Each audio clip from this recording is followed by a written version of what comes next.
Man के welcome two DG family.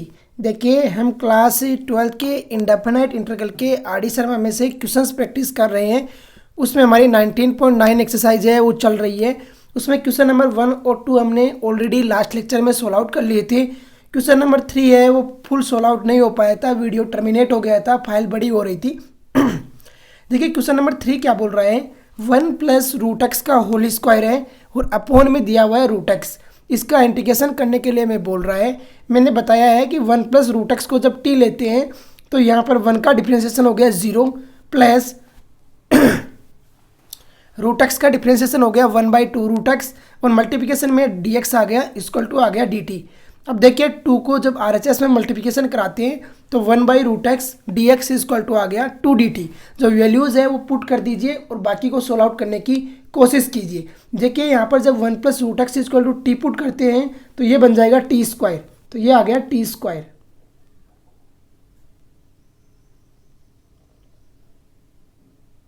t² into यहाँ पर देखिए 1/√x dx है तो इसे लिख दिया 2 dt। तो 2 तो रह गया आउटसाइड और dt आ गया इनसाइड। dt कहाँ पर आ जाएगा, इनसाइड आ जाएगा। अरे आएगा नहीं आएगा, तो dt आ गया इनसाइड और √x आ गया आउटसाइड। देखिए फाइल बड़ी है तो इसमें बार बार ये टर्मिनेट हो रहा है। आज लास्ट ट्राई है, इसमें अगर नहीं हो पाता है तो फिर मैं दूसरी फाइल बनाऊंगा इसकी। तो देखिए कैसे सोल्व आउट करते हैं और किस तरीके से आंसर फाइंड आउट करते हैं, समझ में आ रहा होगा आपको।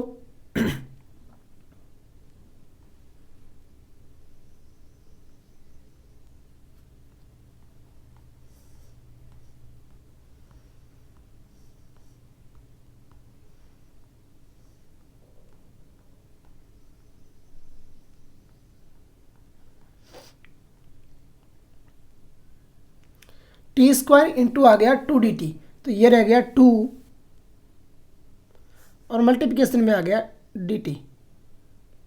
अब देखिए आप जानते हो कि x की पावर n का इंटीग्रेशन क्या होता है, x की पावर n+1 अपॉन n+1। तो i इक्वल टू आ गया 2 इंटू t⁻2+1 कितना हो गया 3 और अपॉन कितना आ जाएगा 3 और प्लस में c आ गया। वैल्यू पुट कीजिए तो i इक्वल टू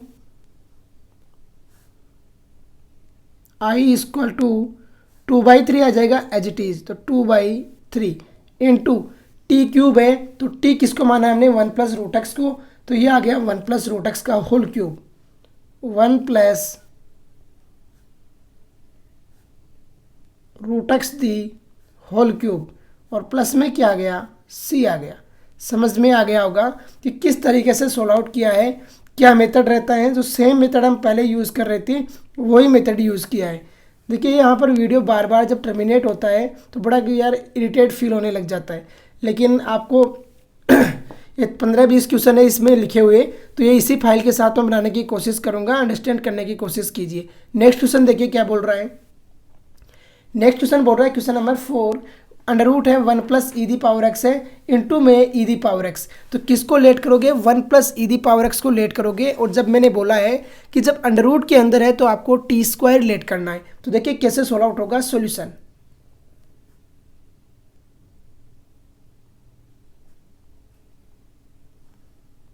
सॉल्यूशन सबसे पहले आप लेट करोगे तो लेट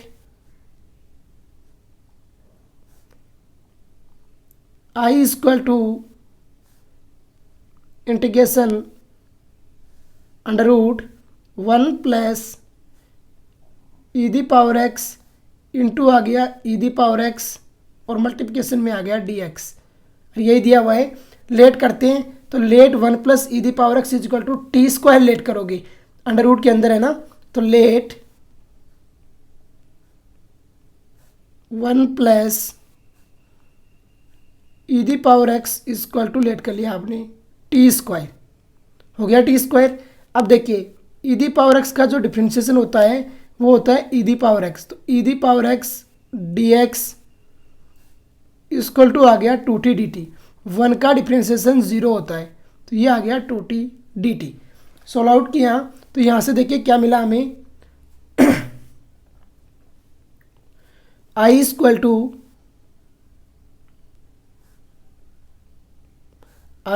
टू इंटीग्रेशन यहाँ पर जब t² किए रखा तो बाहर निकल के value I T into E the power X D X को लिख सकते हैं 2t dt, तो 2 मैंने आउटसाइड रख दिया, अंदर रख दिया t dt, हो जाएगा t dt। अब देखिए सोल्व आउट कीजिए इसको, तो i equal to 2 as it is integration T square D T, तो आ गया टी स्क्वायर डी टी। देखिए टी स्क्वायर का इंटीग्रेशन होता है एक्स की पावर एन वाले फॉर्मूले से, तो I equal to 2 as it is into X की power N plus one upon N plus one, तो टी की पावर 2 + 1 हो गया 3 अपॉन आ गया 3 और प्लस आ गया सी, आ जाएगा प्लस सी। अब देखिए आई इक्वल टू क्या आएगा आपके पास, आई इक्वल टू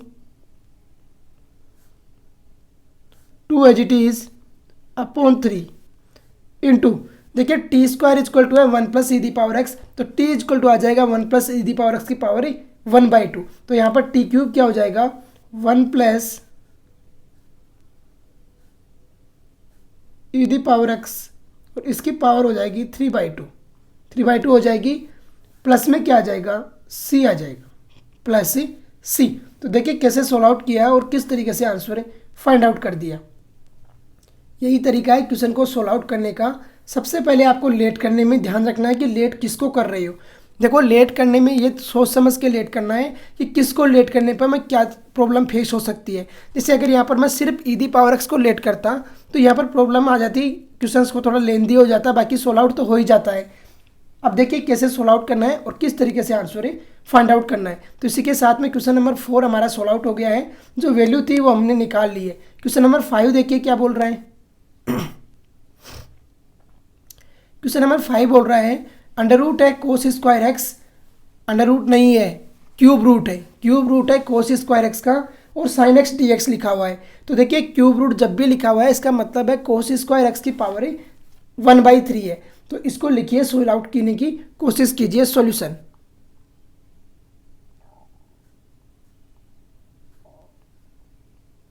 सबसे पहले आपको लेट करना है, तो let I equal to integration, integration किसका होगा क्यूब रूट, यहाँ पे 3 लिखा है मतलब क्यूब रूट है कोस स्क्वायर एक्स इंटू में है sign X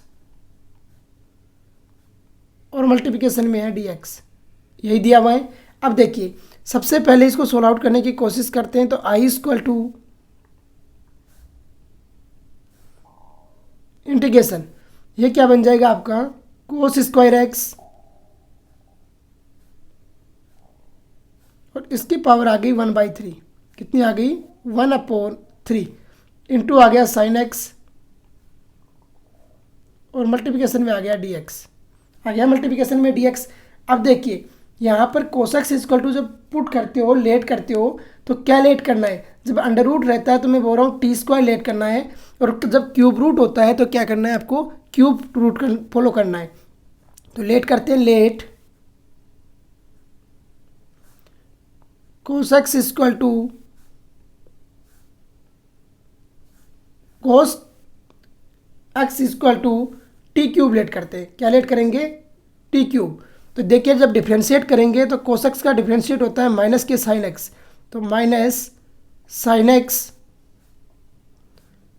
D X equal to आ गया 3t स्क्वायर डी टी आ गया, आ जाएगा 3t स्क्वायर डी टी। किसी को डाउट? अब देखिए जो वैल्यूज है पुट कर दीजिए, पुट करने के बाद में हमारा सोल्व आउट हो जाएगा। तो क्या है आई इक्वल टू इंटीग्रेशन, ये आ गया आपका कोसेक्स को टी क्यूब माना है तो ये आ गया टी क्यूब आ जाएगा। तो टी क्यूब यहाँ पर देखिए टी क्यूब आ गया और इसका स्क्वायर है तो ये कितने आ गया 2 आ गया, और इसकी पावर कितनी है 1/3 है, तो 1/3 साइन एक्स डी एक्स को क्या लिख सकते हो minus sine X D X को लिख सकते हो 3t स्क्वायर डी टी। अरे लिख सकते हो या नहीं लिख सकते हो, यही लिखा है। अब देखिए सोल्व आउट करते हैं, तो आई इक्वल टू माइनस ये बन जाएगा आपके पास टी दी पावर 6 और इसकी पावर आ गई 1/3। कितनी आ गई? 1/3 आ गई। इंटू कितना आ गया? 3 टी स्क्वायर आ गया, और मल्टीप्लिकेशन में क्या आ गया? डी टी आ गया। फिर कीजिए सोल आउट। जितनी बार सोल आउट हो रहा है सोल आउट करते जाइए। तो आई इक्वल टू माइनस, ये कितना बन जाएगा? टी दी पावर 6/3 हो जाएगा ये, तो ये बन जाएगा टी दी पावर 2 बन जाएगा। इंटू 3 बाहर आ गया, टी दी पावर 2 आ गया, और मल्टीप्लिकेशन में क्या आ गया? डी टी आ गया। आ गया डी टी। अब करते हैं सोल आउट। तो आई इक्वल टू -3 बाहर, और ये बन गया टी दी पावर 4, और मल्टीप्लिकेशन में आ गया डी टी। मल्टीप्लिकेशन में क्या आ गया? डी टी आ गया। अब एक्स की पावर एन वाले फॉर्मूले से कर दीजिए। तो I equal to integration of X की पावर एन होता है एक्स की पावर n+1 अपॉन n+1। तो ये आ गया टी दी पावर 4+1 हो गया 5, अपॉन आ गया 4+1 कितना हो गया? 5, और प्लस में आ गया c। सोल्व आउट किया तो देखिए वैल्यू क्या आई? आई इक्वल टू -3 इंटू अपॉन 5 आ गया, तो अपॉन 5, और टी दी पावर 5 है तो ये आ गया कोसेक्स की पावर कोसेक्स। देखिए कोसेक्स, पहले टी की वैल्यू देखिए, टी इक्वल टू है कोसेक्स की पावर 1/3, तो यहाँ पर कोसेक्स की 5 कितना हो जाएगा? 5/3। अरे होगा या नहीं होगा? 5/3, और प्लस में क्या आ जाएगा? सी आ जाएगा। तो देखिए कैसे सोल्व आउट किया है और किस तरीके से आंसर फाइंड आउट किया है, समझ में आना चाहिए। मेन बात यही है, चाहे कैसे आए आपके दिमाग में बैठना चाहिए question. Cos X equal to T cube है, तो टी इक्वल टू आ गया कोसेक्स की पावर 1/3, और जब टी की पावर 5 है तो कोसेक्स की पावर कितनी हो जाएगी? 5/3 हो जाएगी। तो देखिए कैसे सोल्व आउट किया और किस तरीके से आंसर फाइंड आउट कर दिया क्वेश्चन नंबर 5 का। क्वेश्चन नंबर 6 देखिए। अब क्वेश्चन नंबर 6 बोल रहा है E the power X D X upon है 1 plus E the power X का होल स्क्वायर। देखिए ऐसा क्वेश्चन जब भी रहता है तो नीचे वाले को लेट करते हैं। तो solution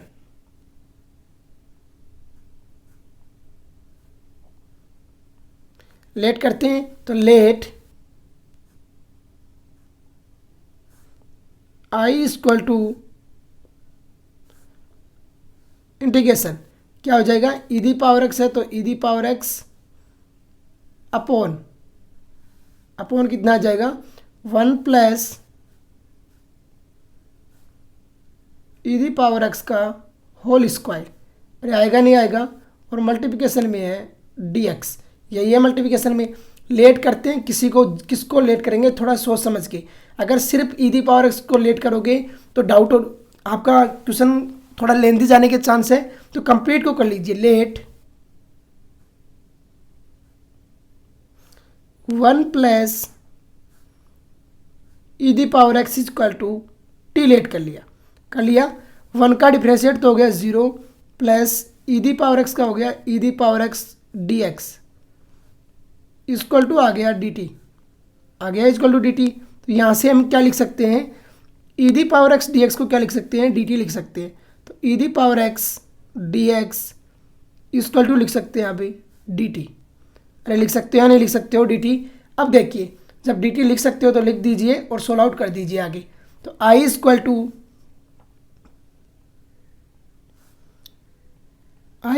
to integration E the power X D X को लिखा आपने डी टी, तो ये आ गया D T upon 1 plus E the power X का होल स्क्वायर है, तो ये आ गया T square as it is. अब देखिए इसको इंटीग्रेट करते हैं, तो I equal to integration T the power -2 बन जाएगा, और मल्टीप्लिकेशन में आ जाएगा D T. T the power -2 है तो इसका डिफरेंस इंटीग्रेशन कैसे होगा? आई इक्वल टू एक्स की पावर एन वाले फॉर्मूले से कीजिए। तो T the power -2 plus 1 upon क्या आएगा? -2 प्लस 1। अरे यही होता है ना, एक्स की पावर n+1 अपॉन n+1, और प्लस में क्या आ गया? सी आ गया। अब वैल्यू पुट की तो आई इक्वल टू यहाँ पर कितना आ गया? -1/t प्लस सी, तो -1/t प्लस सी आ गया। अब देखिए वैल्यू पुट कर दीजिए। आई इक्वल टू -1/t, टी की वैल्यू पुट कीजिए। टी कितना है हमारे पास में 1 plus E the power x, तो 1 plus E the power x put कीजिए, तो 1 plus E the power x और प्लस में क्या आ गया सी आ गया। तो ये इसका सॉल्यूशन रहेगा। तो देखिए कैसे सोल्व आउट करना है, क्वेश्चंस को समझ में आ रहा होगा आपको तरीका। यही स्टैंडर्ड तरीका है हर क्वेश्चन को सोल्व आउट करने का, समझ में आना चाहिए। मेन बात यही है कि किसी भी तरीके से कोई डाउट नहीं रहना चाहिए कि यहाँ पर ये डाउट, यहाँ पर ये डाउट। क्वेश्चन नंबर 6 देखो कैसे हुआ सोल्व आउट। क्वेश्चन नंबर 7 देखिए। अब क्वेश्चन नंबर 7 क्या बोल रहा है, कोट क्यूब एक्स इंटू है कोसेक स्क्वायर एक्स। तो देखिए cot cube X into cosec square X आपको दिया हुआ है और इसको सोल्व आउट करने के लिए हमें बोल रहा है। तो कैसे सोल्व आउट करना है और किस तरीके से आंसर फाइंड आउट करना है सॉल्यूशन।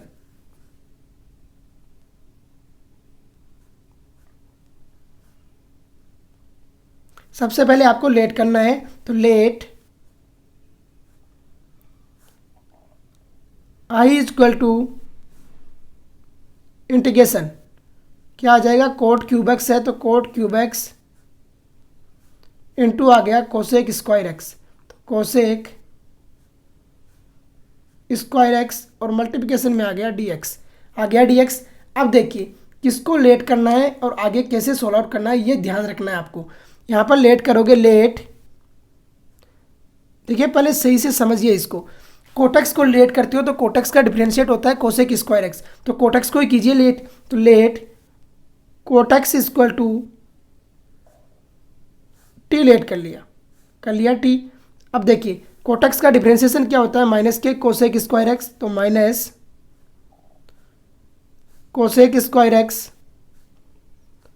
और मल्टीप्लिकेशन में आ गया डी एक्स इक्वल टू आ गया डी टी, आएगा नहीं आएगा इक्वल टू डी टी। अब देखिए वैल्यू को पुट करते हैं, तो कैसे वैल्यू पुट होगी, डायरेक्ट हो जाएगी यहाँ पर। तो आई इक्वल टू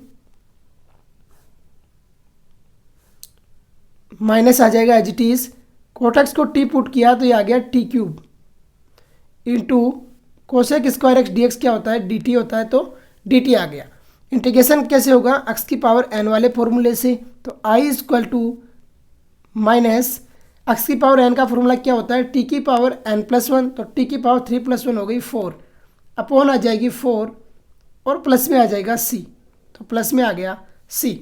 यहाँ से आई इक्वल टू क्या आएगा हमारे पास, I equal to minus T the power 4 मतलब कोट की पावर 4x, तो कोट इसकी पावर 4x अपॉन कितना आ जाएगा 4 और प्लस में आ जाएगा c। तो यही आपका आंसर रहेगा। तो समझ लीजिए किस तरीके से सोल्व आउट करना है और कैसे आंसर फाइंड आउट करना है। तो ये तरीके हैं क्वेश्चन को सोल्व आउट करने के। तो आज का लेक्चर हम इसी के साथ में फिनिश करते हैं। जय हिंद, जय भारत।